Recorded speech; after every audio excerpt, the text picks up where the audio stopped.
Welcome to Insight and Influence, a podcast presented by C&G Strategies, bringing you insightful conversations from influential people, including government officials, industry leaders, and advocates from across the state. Welcome to the first podcast episode of Insight and Influence for 2026. And we're starting out something a little unique here. We're actually going to talk to the team here at C&G Strategies about what's ahead for the General Assembly in 2026. So guys, welcome. In Harrisburg, we have Tony and Dawn. Hello. Thank you. And here in Pittsburgh, joining me are Rob and Nello. Thank you. Yep. Morning.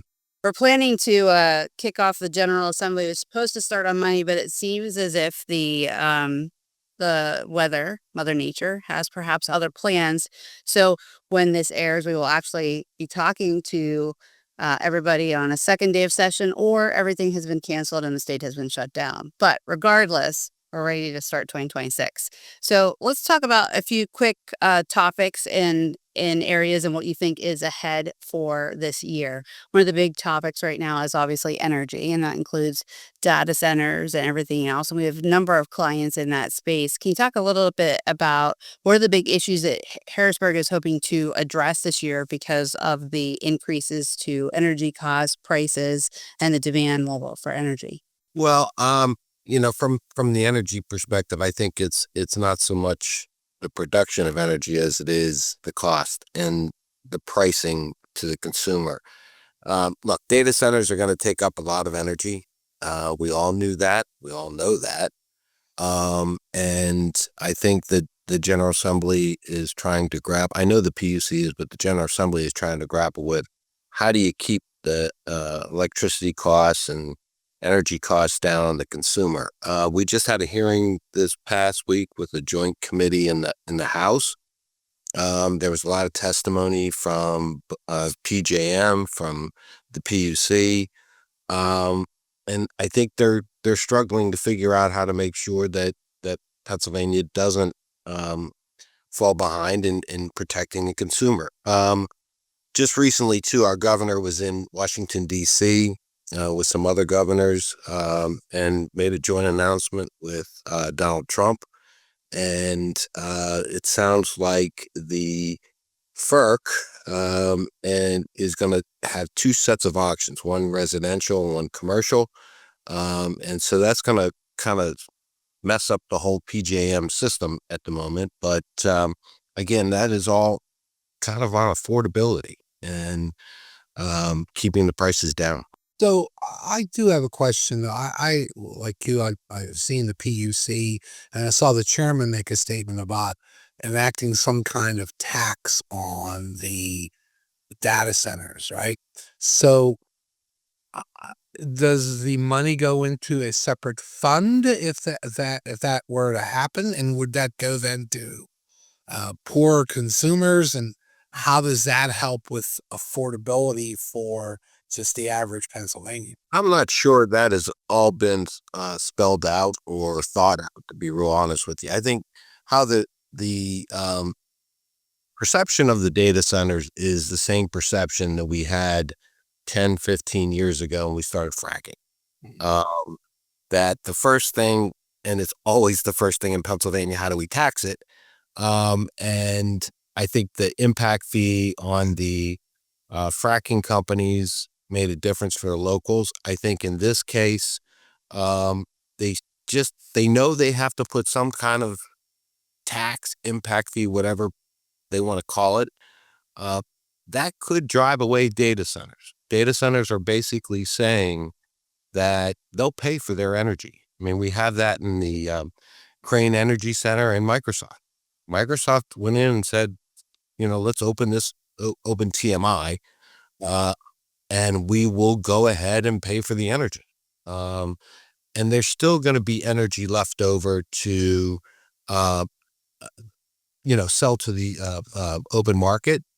And so my sense is that they just haven't spelled all of that out yet. The other thing about data centers is the permit reform, right? That's the one thing that the governor and they worked on last year.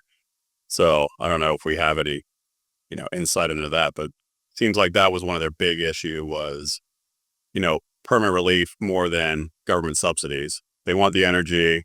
They look at Pennsylvania as for the energy. Also because of our outdated facilities that were closed that were already on the grid that they wanted to tie into is faster from the permanent perspective, I guess. So that's why they're really looking at PA. But, then we have Homer City. Back to your point, it's like a lot of this is all private finance.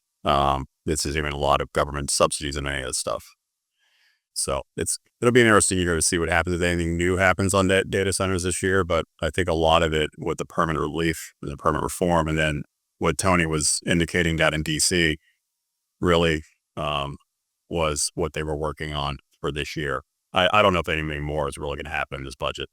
The only thing I'd say is that if we hit 100-degree days in August and July and we have rolling blackouts, there will be a revisiting of energy policy in Pennsylvania. 2027. I think that let's hope that doesn't happen as well. Let's all knock on wood. But the PJM, the gap in energy looks like it's a few years ahead in 2030. And so when we're talking about some of these data centers like Homer City and some of the other folks who have decided to come in and invest in Pennsylvania, they're also adding energy to the grid, which I think is a really important part and why what we're doing in Pennsylvania is important. The other thing that I think a lot of people miss is the nexus of so many other businesses and organizations that support what they're doing there, right? We have an AI focus or cluster here in Western Pennsylvania. There are businesses across the state that are doing technology and research and development that ties in directly to not just what the data centers are doing internally, but also how they operate and function. And we have a very fantastic skilled workforce here that can do the work that's necessary too. So there's so many things that are working to, I think, help and elevate Pennsylvania in this field. So it'll be interesting to see what happens in the next year or so. 2 points there. In terms of the data centers, we haven't even started to talk about the siting of the data centers and what is the local impact and does the local government have a say in that? There are some in the state government that would like to preempt local government from making those zoning decisions. That's not going to happen in Pennsylvania. So, you still had that whole siting issue. And I think that was one of the governor's initiatives last year, that he wanted to kind of speed things up and get these things permitted. But local government came out and said, hold on, this is our property. This is our land. We need to have some control over it. I think the second point on data centers is we haven't even touched the water issue, the usage. And many of these data centers are going to have to go in and get DEP permitting if they try to recycle the water. But I think that there is some concern that the excessive water usage will cause other problems in Pennsylvania. So how I see this happening is that we're right back into the old fracking situation where people just didn't want it to happen. I think that same opposition is happening with data centers now in the state, and we're starting to revisit NIMBYism. Yes. My bad. However, it did happen. It did happen, but Pennsylvania is not the most progressive state when it comes to promoting business. So it really it's going to be interesting to see how it all plays out in the next year. Well, what'll be interesting is for these data centers is if they find that it's too cumbersome to do business here, we'll just go somewhere else.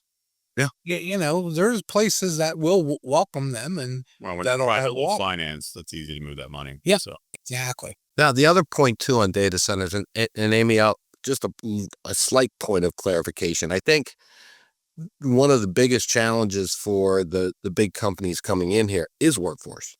We don't have enough electricians in the state. If the data centers came to full fruition, you wouldn't have an electrician coming to your house to replace a wall plug because we just don't have enough. So there has to be a really aggressive workforce development training, and that has to start with the state. Department of L&I just released a RFP just last week that is trying to set up a grant program that we can, put the skills to work and develop the workforce just to put in maybe 1 or 2 data centers in the Northeast. So there's a lot of moving parts, I think, in the whole data center discussion. We'll see how it all shakes out in 2026. Well, since you brought up workforce, Tony, let's segue right there. There have been a lot of programs over the last few years that have really looked to build the workforce, not just the trades, but also certainly early childhood education, teachers, nurses, so many things across the board. How do you think those programs are working? A question for all of you. And what would be the big priorities for this coming year, do you think?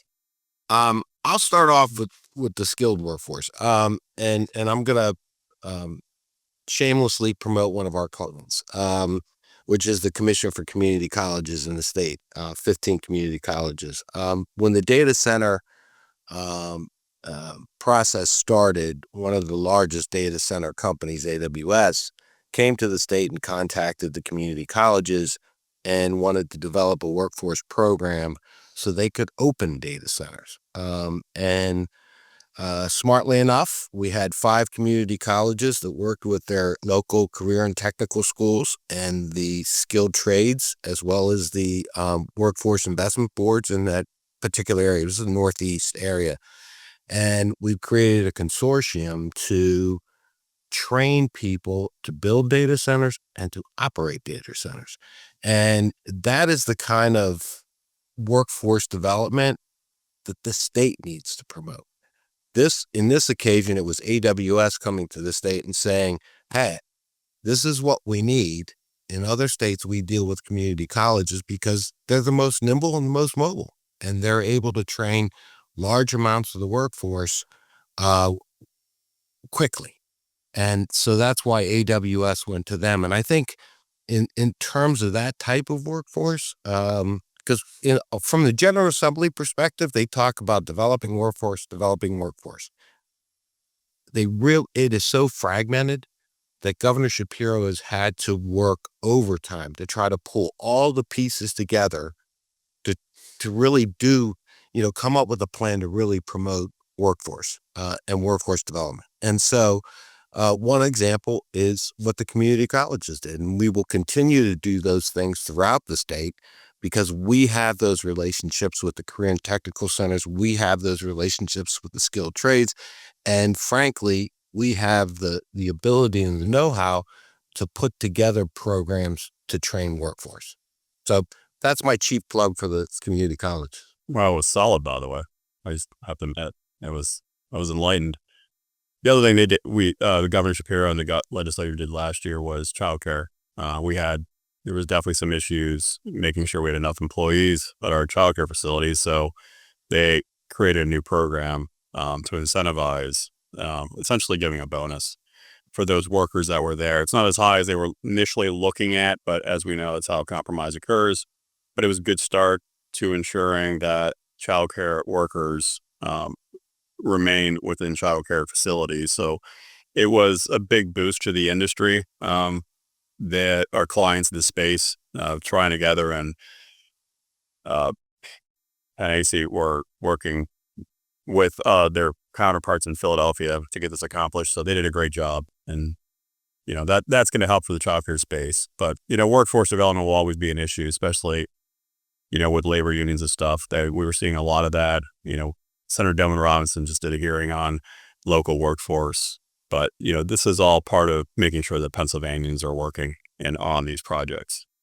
So one of the key components, making sure that people are working, is often making sure that they can get to work. So let's talk a quick moment about public transit, as well as funding for infrastructure on our roads and bridges. What do the priorities look like for this year? Depends who you're talking to. Yeah. Right. Welcome to the fight right here. I think we'll be able to limp through this coming year with raiding the capital funds that transit has set aside for capital issues. But that's a finite number, and at a certain point, well, and you have to replace. PennDOT already approved it, so they have 2 years. This is the second year, right? That approval where, both PRT and all the mass transit agencies of SEPTA can use their capital for operating this year. So it gets into 2027. What about highways and bridges? Highways and bridges, the same thing. We're now, we represent the industry where they have issues with the motor license fund. Motor license fund was, they use part of our proceeds from this fund to subsidize state police. I think they set up for another infrastructure type bill probably for either this year. They're going to definitely start the process and having that conversation this year. But we're looking more about a 2027 where they're going to have to come up with something on highway and also mass transit, because they're always married together. They kind of teed it up in last year's budget with this. And so you're going to see a lot of discussion, a lot of noise this year. They definitely want to get something accomplished, but given what we're about to see in this budget cycle, the governor's budget address is coming up. They're going to go into budget hearings. There's going to be limited session days. And then, we forecast a budget that's going to be done by the end of June, early July. So this should be more closer to on time because of the election year. It's in everyone's interest. It's in everyone's interest. Out of Harrisburg, on the campaign trail. So a major issue like infrastructure is going to be hard to get accomplished in this cycle. So to do more, we always need more revenues. And over the last few years, there have been proposals about legalizing recreational cannabis. There have been proposals even tied to mass transit related to skill games. What are the possibilities of any of those issues moving forward this year? And are there other revenue generators that are in the mix right now? Well, let me just start by saying the cleanest way to do this is just to raise a personal income tax. No one's going to do that, right? It is like the third rail of Pennsylvania politics. So now we go to adult use marijuana and we go to skill games. Let me just quickly on the adult use side. We have adult use in Pennsylvania. It is illegal because of the Farm Act. On the federal side, a few years ago, it opened up the floodgates for these illegal, non-regulated hemp shops that have opened everywhere in Pennsylvania. And there's probably not a county in Pennsylvania where folks are not selling what is essentially cannabis that is not regulated. So it's here. The only question is, will the state own up to the fact that it's here and go and create an adult use program and tax it and regulate it the way we've been doing on the medical side? So I leave it to my friend. Skill games. Donnie and I have been on a lot of calls and dealing with skill games and gaming this year. I think a lot of it, what do you think, Don's predicated upon the Supreme Court case, what's happening on skill games? We're probably looking there to see what happens there before the legislature acts. Yeah, I think everybody's kind of waiting for that decision to come down. But I do think the skill games issue is still at the forefront of everybody's minds. The governor, obviously, in his budget address last year, included taxation and regulation of skill games in his budget proposal. I would expect the same thing in his next budget address coming up in a few weeks. So, look, I think when we talk about revenue generating ideas and options, skill games is still going to be on the table. It just becomes a matter of, can everybody come to an agreement on, what the taxation rate looks like, how many skill games should be in each establishment and what types of establishments they should be in. So I think the conversations are still ongoing. There's a lot of layers to the issue. But at the end of the day, this issue is going to continue to be on the forefront of people's minds. And at some point in time, the dam is going to break and we will see something happen. There's a lot of different ideas of how to get there, but it just becomes a question of the how and the why. So and the when. Can I ask a question to you guys, because you follow the skill game stuff much more closely than I do? Okay, so there's the Supreme Court case that's going to decide whether so-called skill games are legal or illegal in Pennsylvania, correct? But actually, find them as slot machines. Are they slot? They are. Then they're ultimately, they're still not taxed right now, right? Correct. What's the difference what the court decides at that point in time? And I know there is. So maybe you guys could explain that. And if the court came back and said they they're the same, then it could wipe out the industry.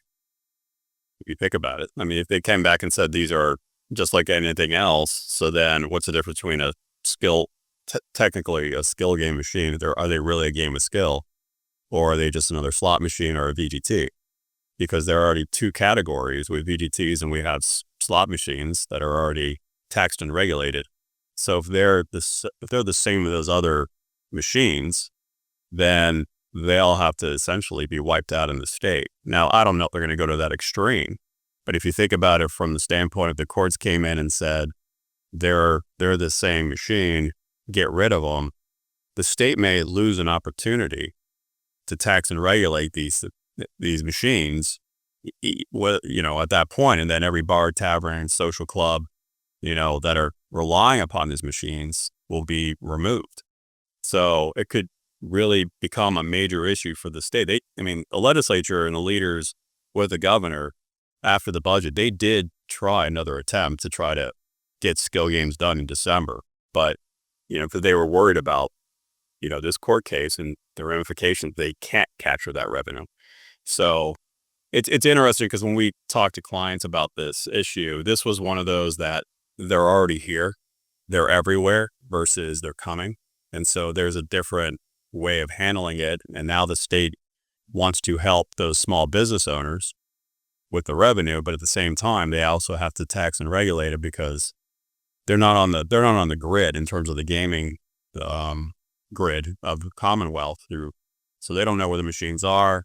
They don't know who's winning. They're in with vape shops that are selling illegal hemp is where they are. But actually they are in a lot of instances. And one of the major issues is, crime and so forth and laundering of money and so forth. They don't know any of this stuff at this point. So that's what's happening here in gaming. I don't know what else we're missing, but then you have like the historical industries of gaming. Again, the horse racing industry, it's been around, that created racehorse development. They're the ones that created the Gaming Act back in 2004. So between that and the initial slots casino gaming came in because of it, and they're an industry that needs to make sure they're stabilized as well, because we have a big community here in Pennsylvania on the breeding and all that small businesses that are tied to horse racing as well. And not the least of which is the money the state gets from those slot machines that goes towards property tax reduction, which the reduction took place already, but it's become a part of every municipal budget in the Commonwealth. Well, you saw the Post-Gazette, but Post-Gazette just ran the story about the gaming, and you saw that number, and you saw that green area, which was online gaming. Online gaming has overtaken slots for the first time, and it's only going to get worse. And so all those slot machines that go to property tax relief is in jeopardy. So Don, since we put you on the spot a little bit to talk about gaming, you also have been one of the prime folks in the firm that's watching what's happening with healthcare right now, and looking at, the fact that because of federal changes, the state's going to have to make some decisions in the near future here, but it's starting to roll down and impact rural healthcare and other things. What are some of the issues that you're seeing in the legislation that you're tracking related to healthcare? Yeah, I think first to start, going back to talking about budget, human services takes up a huge chunk of the pie when it comes to state spending. That is one of the areas that the General Assembly is looking at as far as trying to look at reforms and look at ways to try to make the program work better, try to find ways to save money. And I think that's going to continue to be part of the conversation, as we move forward in this budget cycle and beyond. I think coupled with that too, there's a lot of noise and attention, at the federal level, as far as, what type of money we're going to receive for human services. Just recently, as part of the one big beautiful bill, there was a pot of grant money that states were able to apply for, for rural healthcare issues. All 50 states did apply, obviously including Pennsylvania.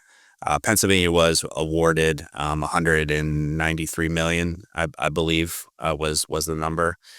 So they submitted a rural health transformation plan.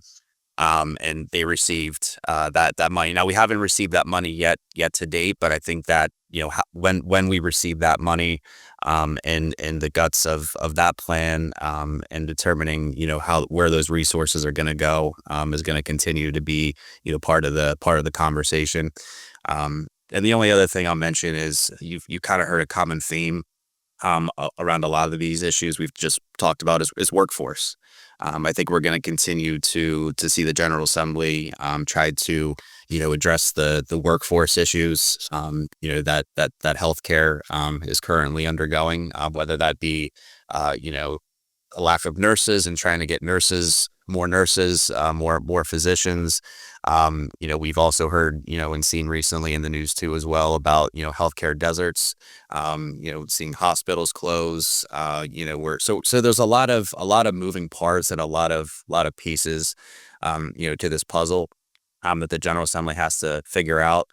So those are some of the major highlights. And then the last thing I'll mention is there's been a lot of conversation in Harrisburg and around the state just about AI and healthcare, and some of the practice related issues too as well, that the General Assembly may want to look to try to address. So there's been some hearings and some conversations about what to do in the practice related areas. So I do think healthcare continues to be a hot topic here in the Commonwealth. But part of that again is I think addressing some of the budget related concerns, but also a lot of the workforce related concerns, and then couple that with the actual practice related issues that are occurring as well. I think we'll continue to see attention to those issues, but those are the things that they're working through right now. Everything starts and ends with money. So let's circle back to that. As you guys already mentioned, and Raul let us off with this, he thinks, I'm going to paraphrase for you, that you think budget finish ends of June, early July? Yeah, I think we're going to be around that. I think you'll see a budget addressed by the governor. He'll put his recommendations up, but I think a lot of it's going to just be cost to carry on what they finished last year. And I think they're going to get there. They're going to have to use some of the rainy day fund for this year to get through this cycle. But I would predict that they're done by in July at the latest. How about the rest of you? What do you think? What are the big issues? Does it happen quickly? I think the collective wisdom is everyone's going to punt to next year. So try to get done early, go deal with the electorate in November and see what happens from there. The other thing to keep in mind is there's a lot of primaries this year. So depending on what happens in those primaries, is going to have a significant impact on the budget. Tony, Don, what do you guys see ahead for the budget session? Well, we start the process on February 3rd with the governor's budget address. We go through the exercise of going through the budget hearings from the standing committees, the appropriations committees. I do think that the process to try to get something agreed upon between all five parties will start sooner rather than later, because I don't think anybody wants to see this spill into the fall. So my overall prediction at this point is summer. Wrap us up, Tony. I'm not going to make a prediction. I did last year. Getting it wrong until Decades of experience right there. Decades of experience. Big lawyer hat coming in. It depends. that summer actually begins June 21st. That's right. So, yep, summer. Guys, that's not fun, Tony. That's a cop-out. Don't worry. But you know what? I understand what Tony's saying. I mean, it's hard to predict what's going to happen. And, you know, it's a political year and who knows what's going to happen. We're just trying to be optimists so we can have a summer vacation. Yeah, well, Sounds like it's going to be an interesting year. And of course, we'll use insight and influence throughout the year so we can bring you information on what's happening in Harrisburg and the important issues both locally and statewide for our clients and other folks. And so to all four of you, thank you so much for joining us. And we'll see you for the next episode of Insight and Influence. Thank you for tuning in to this edition of Insight and Influence. To learn more about C&G strategies and to access previous editions, visit our website at cgstrategiespa.com.